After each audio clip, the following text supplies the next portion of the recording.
Hello, good evening and welcome to Issues at Hand. I am Daniel Utaya and we shall be discussing issues regarding the 9th Parliament vis-a-vis what it has done on the lines of bills passed, sitting days that have been sat, actual sitting days, and also the days that were proposed to be seated. So many issues will be discussed and we shall be hammering down on the 9th Parliament and finding out whether or not this 10th Parliament will indeed do a good job that is better than the one the 9th did. The New Vision wrote a story in 2012 and they were actually releasing a report, an analysis done of the 9th Parliament, citing that it had done better than the previous 8th Parliament. So we want to know whether the 10th Parliament that has been voted, that was voted on the 18th of February last month, will do better than the Parliament that it has done. And joining me in studio is Patrick Kaboyo, who is an Executive Director of the Coalition of Uganda Private School Teachers Association. And we shall be discussing this alongside the lines of education. Good evening, Patrick. Good evening, moderator. Thank you very much for having me. Okay, now we must say we have a Parliament that has done a lot, and many people have said it has done good. Judging by the fact that it had a female speaker, and it had a lot of firsts, we must say. And many have said that the fact that this Parliament, the new Parliament, has more members, it is big, and that this Parliament is also has been voted under all these circumstances that have been arising. Many are skeptical of, and they hold reservations regarding how this Parliament can perform. Now, where do you see the 10th Parliament, and also what has the 9th Parliament done that is worth noting as good and or bad? Thank you very much. I think we have to go by the English adage that too many cooks spoil the broth or call it soup. You can equate it to a real life situation. If a home is too populated, there will be competition for resources, there will be competition for oxygen, for space, and what will come out as a challenge will be spread of diseases in a home. Equally, using the same explanation, you realize that our Parliament now is shooting beyond 400 members. And each member will be in need of attracting the Right Honorable Speaker to be allowed to say something. So we are going to see that many members of Parliament are going to hold the title Honorable, but they won't make any meaningful contribution in the House. First of all, because there are many in numbers. Secondly, that the sessions that they conduct cannot accommodate all members to equivocably present issues that emanate from the ground. So as the previous Parliament has been, where you'd see the Speaker trying to call upon members to attend and empty seats representing members who should be physically there, is going to continue. But you should also recall that this is the very Parliament that is detached from the population it represents. And the detachment is further augmented by the fact that these members who are coming in this Parliament that begins in May, June, have used a lot of money in their coming. So we can say that the 5 years, if you break them into parts, you are going to have the first year as a year of getting oriented, because the majority of those coming are new, getting to know the parliamentary procedures, getting acquainted with the rules of procedure, getting to be oriented, introduced to how Parliament works. You should also get to know that there are those that will come to the city with excitement, see how parliamentary business is conducted. Some have come in having participated as district councillors or some technical people in their respective disciplines, but Parliament is Parliament. When you're in Parliament, you are discussing for national issues. Now, when we draw back to where these people are coming from, you will find that the grounding in terms of leadership is lacking.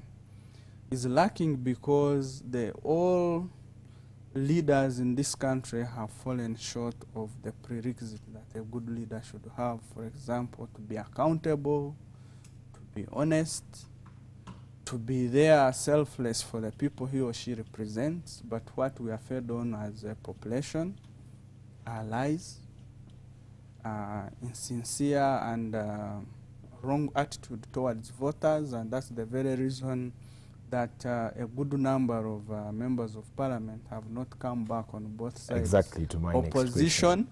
Exactly to my ruling next party, question. yes. That's where I wanted to go. Yes. This is a parliament that has seen so many of the old wine, and one would say, of course, it is said that the old wine is always the best. Now, we're seeing so many of the former parliamentarians who have bouncing been there back for a long time, missing out on actually getting into parliament. And these are the likes of Kahinda Otafire. And I'd love you to put into perspective the quality of the antagonists who are getting into parliament. Is this 10th parliament having a better quality of parliamentarians than the previous ones, or is it just being derogated? You see, listeners out there and viewers ought to know that the quality of these members of parliament is twofold. The first is one of themselves as individual members of parliament. The second one is that quality of the Speaker of Parliament.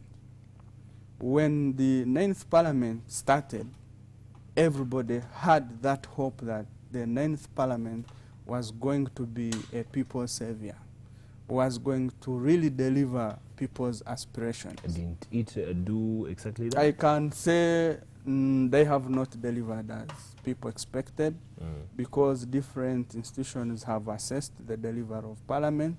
You should also know that at a certain point in time, there was what we used to call the parliamentary scorecard. This was bringing out black and white issues as they happen in parliament. But that did not take place within the precincts of this 9th parliament.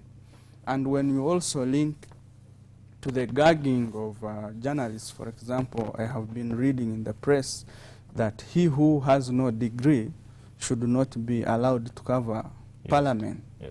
To me, that is just an issue that needs thorough discussion and understanding, because in a way it brings out scapegoats that maybe either party wants to cover. But also, if we want to ensure that a parliamentarian plays his 4 cardinal roles, and that's representation, appropriation, legislation, and oversight, he or she must not have strings attached anywhere. But the challenge which we still have as a country, and a big challenge, is the fact that the members of parliament are at the same time ministers. And this one bogs their integrity, bogs their capacity to deliver, bogs their level of professionalism. So the quality of this 10th parliament is going to entirely depend on the quality of debate. But you cannot debate like in a church. When we go to church, it is the priest who commands and the rest of the congregation follows. But imagine if everybody spoke in the church. What would it be? Because the congregation is big. Equally, the 10th parliament is likely to be equated to a UPE classroom, for example, where a teacher is driving a classroom of 150 children in class. And with that, you expect failures, you expect mediocres, you expect those sharp ones. But as you go along, I think we have hope that a few of those young turks that have come are really yearning to debate, are energetic, and it also brings in new energy to balance with the old folk that has been in parliament, much as those that were old also have bounced back. Patrick, by virtue of Article 79 of the Constitution, Parliament is the only lawmaking body that I know of, and it has a legal mandate to make those laws, or it can delegate that power to another body to make the laws. Now, one would think that the bigger the better. How is this playing out vis-a-vis this Parliament, because it is now bigger? You see, bigger can be better, but when you bring in that issue of size, you scratch me to, in fact, annoy me in terms of the way public expenditure, that each MP is likely to take home more than 25 million. And if you multiply that by the number, plus the allowances, travel inland, travel out of the country, we shall find that the very person they are presenting is bleeding deep in the village, cannot access social services. Yes, they might be big and better, but in terms of quality, let's project the qualitative debate in this 10th Parliament might not match the debate that we have seen in the 9th Parliament. Reason is that this Parliament comes in with members who have undergone violence, members who have spent a lot, members that have been seeing some that have been hacked by machetes, and there has been real fights. We also expect like the young people, the youth who have come, majority of them have no experience, have not been in any council. They have just come in because they feel they have age in the youthful bracket, but experience, grooming, mentorship, and a people culture that brings leaders that can help this society has to be the way to go for this Parliament. Understanding the role of Parliament is one of the issues that will always arise in as far as assessing the performance of a previous parliamentarians or a previous constituency member of Parliament, that is for the local person down there. Now, do you think people understand what Parliament and what parliamentarians are meant to do? Because we have seen so many of them losing out on their seats. Now, are they losing out because they have failed to follow Article 79 and make the laws? Are they failing to come back because they have failed to debate in Parliament? Or are they just becoming unpopular?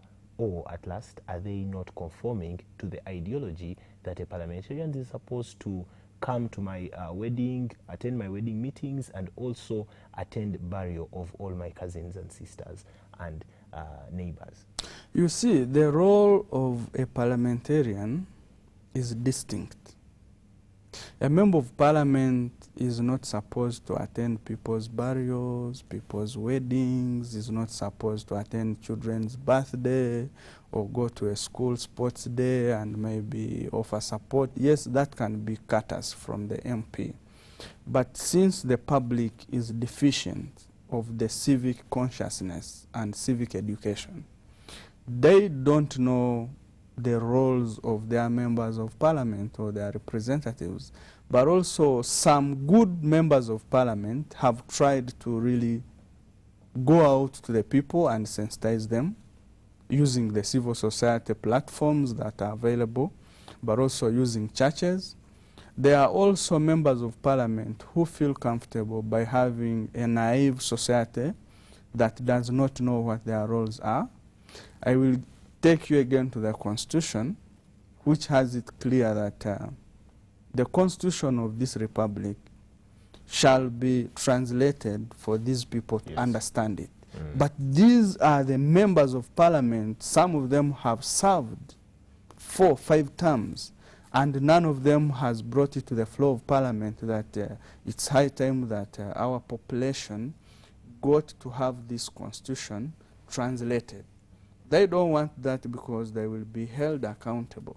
For those that have that interest, well and good. But also when it comes to the general literacy levels in the countryside, you find that both adults and children cannot fully interpret texts that are in books. And this is a result of the fact that a good number of our Ugandans, both elite and illiterate, find it as a punishment to read or to read extensively.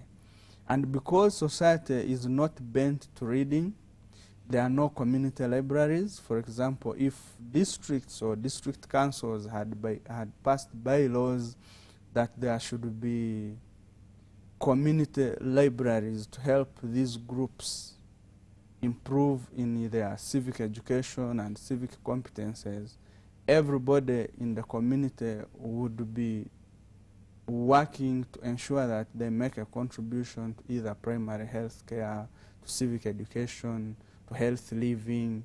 But what we are seeing is that society is detached from the facts that are in the books. People have apathy, people have resigned, they just wait for the politicians to come and educate them. So we need to do much in terms of advancing causes for functional adult literacy.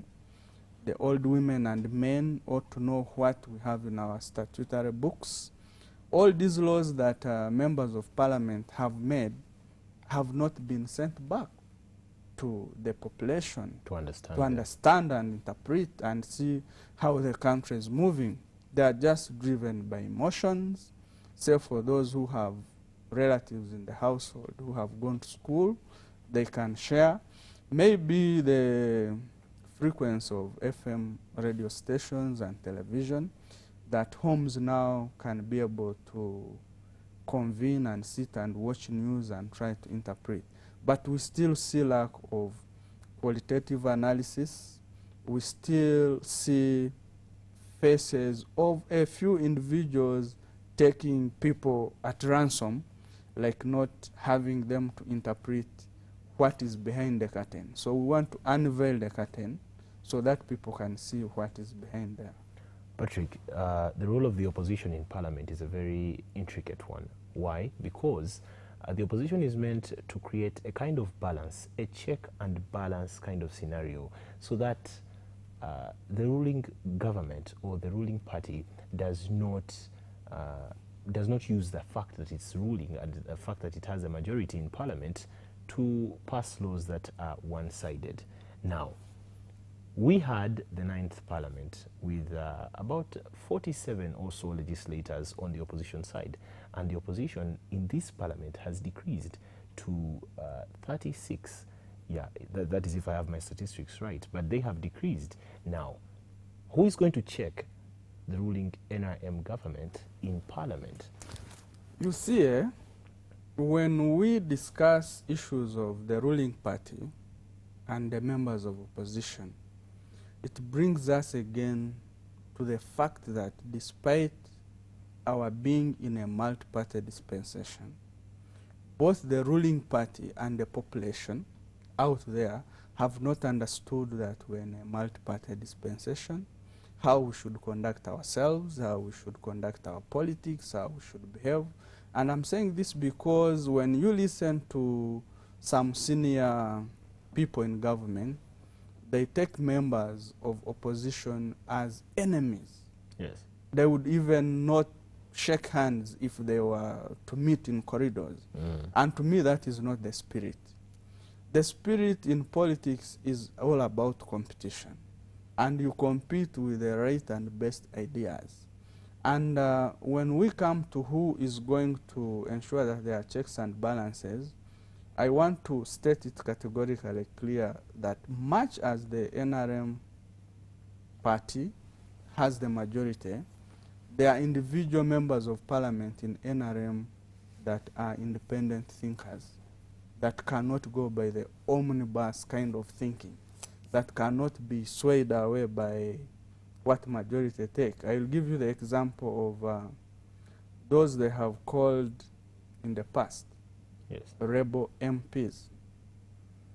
To me, they should be NRM rebel MPs because they rebelled against the NRM tenets. Yes. But when we come to the public realm, like some of us who don't subscribe to any party, we see those gentlemen interestingly, there was no lady. We see those gentlemen as very objective Ugandans who legislated for the right cause.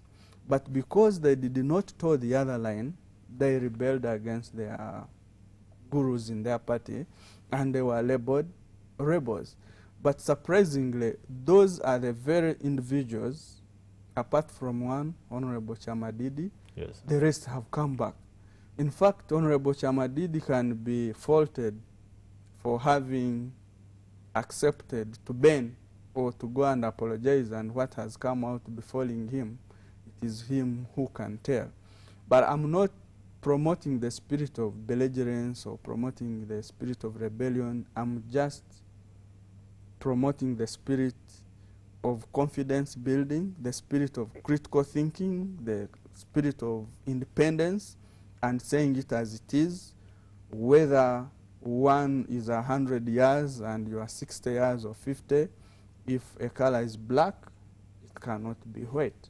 So in so doing, I think the ruling party has more of such individuals that are going to come out clearly and say, come on, this is not the way how things should be done. So for us as citizens out who are not in parliament, we still have that hope. You have raised the issue of the rebel MPs, and I want you to take this on too as a follow-up on Yes. that. The rebel MPs, of The course, they- NRM the rebel NRM MPs. rebel MPs, Yes. as you put it, they of course did some. They said some things against their party, and that was okay to the public realm. Now, and a member of parliament is torn between two worlds, or is at a junction, and he either conforms to the party, and that is brought about by the multi-party dispensation that you were talking about, and he either also goes to the other side of representing the people. So, tell me, how is a member of parliament, or who is a member of parliament supposed to represent? Is he supposed to represent the Conservative Party, or the NRM, or the FDC, or DP, whatever party he comes from, or is he meant to represent the people who, mind you, are of different parties? In fact, Article 1 of the Constitution is very clear that all power belongs to the people. I will not add on. But the fact that these members of parliament had a case in court, despite the fact that they went through a lot of stress, haggling here and there, looking for legal attention to be defended, they won because the judges in the courts put it clear that they are people's representatives and not parties' representatives. To me, it is people first, party second. But when we come to the real core function of a multi-party dispensation, this 10th parliament has to have the line clearly drawn to understand right from the speaker to the deputy speaker to the members of parliament that the business they are transacting is in a multi-party dispensation. And as I said it, I want to re-echo it and say that for this country to progressively move into a semblance of good democracy, we need to distinguish ministers from members of parliament. We need to see that the same minister who is well positioned somewhere does not use the influence of his position or her position as MP to influence things at the local government, to bog down the chief administrative officers and local councillors because he or she is both an MP and a minister. If the line is cut clear, let's say in a church, if the bishop is to speak, a bishop is invited by somebody else, and the functions played by the bishop are different from those played by the catechist or the priest. So we need to see that each party plays its role, because we are struggling to achieve institutional independence and functionality. Now, Patrick, yes, ministers are appointed, and the appointing authority is well known, the president. yes, the law is very clear. For a person to become a minister in cabinet, they have to have qualifications of a member of parliament. Now, who better to take than the Member of Parliament himself? You see, like our neighboring country here in Kenya, it has a different parliamentary system because they have just had what we call a good constitution that has clearly drawn those lines. And to them, by the way, they had to dig deep into the Ugandan constitution, read it, copied the good things in there, and they came up with their good constitution, which clearly defines what we are discussing. When you go to Rwanda, for example, their parliamentary system has the lower level and the higher level. But when we come to this country of ours, we have failed to learn and pick out what works for us, because leaders at all levels seem to be intolerant, seem to be not looking to the future. To me, they seem to be short-sighted. They are not considering the generations to come. They are considering, like the Lord's Prayer says, give us today our daily bread. But beyond today, there is more to come. Yes. Okay. Of course, I want you to also tackle this. The Ninth Parliament has made so many mistakes, and notable among them is the fact that they passed a law without full quorum, and that was a very big mistake because the law went ahead to be annulled by the courts of law. Now, do you think the 10th Parliament will learn anything from the 9th Parliament, as the 9th Parliament did with the 8th, because it has been a trend of better performance Parliament after Parliament? Will we see this trend continuing? Like if you have a son who goes to school, at end of term, he or she brings back home a report card. A termly report card might not be valued as that one of end of year. End of year, you'll be able to see whether your son or daughter has been promoted from that class to another, despite the fact that a policy in this country also talks about automatic promotion in a way. But when we want to evaluate these leaders at national level who constitute the legislative arm of government, we want, first of all, assess, take stock of what the 9th Parliament has done. As we speak now, we might not have raw data or sophisticated information to give us, as the population of this country, to see how they have performed. Newspapers tried to gauge them by putting those who have spoken, those who have not spoken a lot, and those who have stood on the floor of the House. But to me, that comes in with a qualitative debate.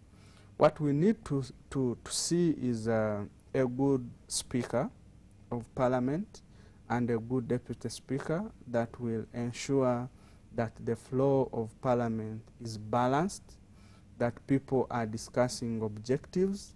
But I would also love to see that the 10th Parliament prioritizes research, that every aspect of debate on the floor in the House is backed up by research, both locally and also internationally. So I would vouch for serious expenditure in terms of qualitative research other than those allowances that they are getting. And if we go that way, we shall see the 10th Parliament improving in terms of quality, in terms of legislation. But looking at the backlog of laws that this Parliament, the 9th, has left, and the many bad laws that they have legislated, I can quote the Public Order Management Act, that is a law already, and other bad laws, and you legislate such, but you leave out laws to do with drugs like Banji.